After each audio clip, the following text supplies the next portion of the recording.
Yeah, so HAXAN was a weird kid growing up. You know, like burning ants with magnifying glass, WD-40, dry ice and the works, all those kind of fun toys.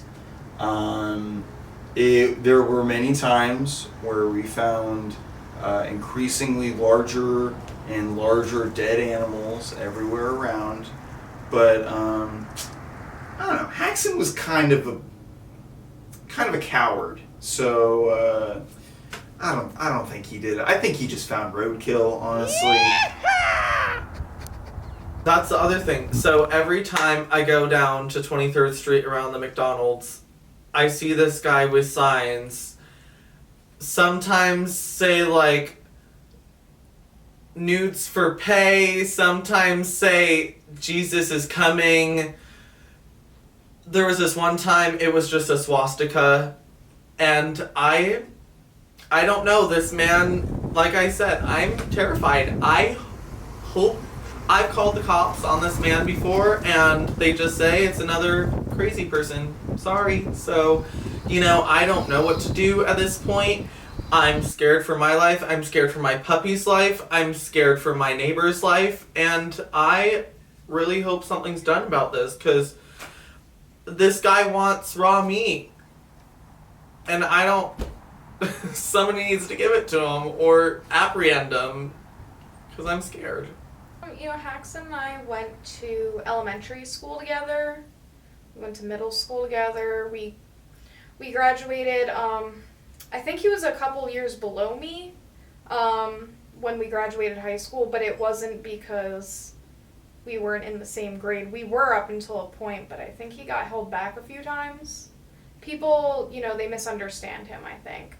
So he got held back quite a few times. When was the last time you saw HAXAN? There was recently, I just moved back to my hometown here, and, I went away for college, and the last time I seen him before that, it was in high school. It was years back, and, he was just doing his thing.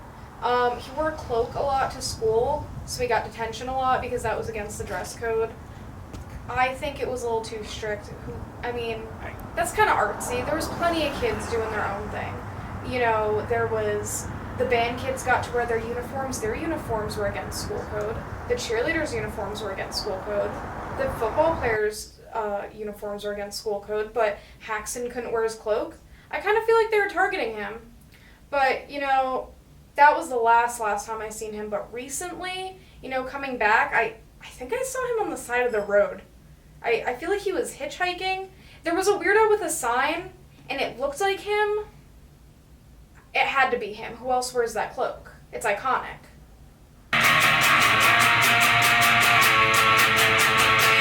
More evil.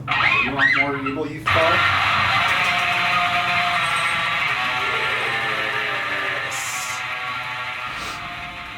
Well, I was hired to make this documentary about him by some fucking company, and honestly, I don't find him that interesting. I think he's a poser. Yes. Whenever you were out filming with a cow skull, he wanted people to think that he killed a cow and that's where he got that skull. No, he got it from his mom. He got the skull from his mom. It was some kind of souvenir from her New Mexico trip. What the fuck is that? I don't know. I think it's some weak shit. But yeah, that's how I know HAXAN. And now I gotta spend the next couple weeks filming his stupid ass. HAXAN did have a friend growing up. His name was HAXAN. It was his pet hamster. Absolutely love this thing to death. HAXAN and HAXAN were two peas in a pod. They'd eat pizza together, they'd go swimming together. I think their favorite activity was swinging together. He'd always jump off all triumphantly. It was really cute. Until his mom murdered HAXAN in front of him. I imagine having a best friend that's the same name as you getting murdered in front of you by your mom. could do a number on you. The more I think about it.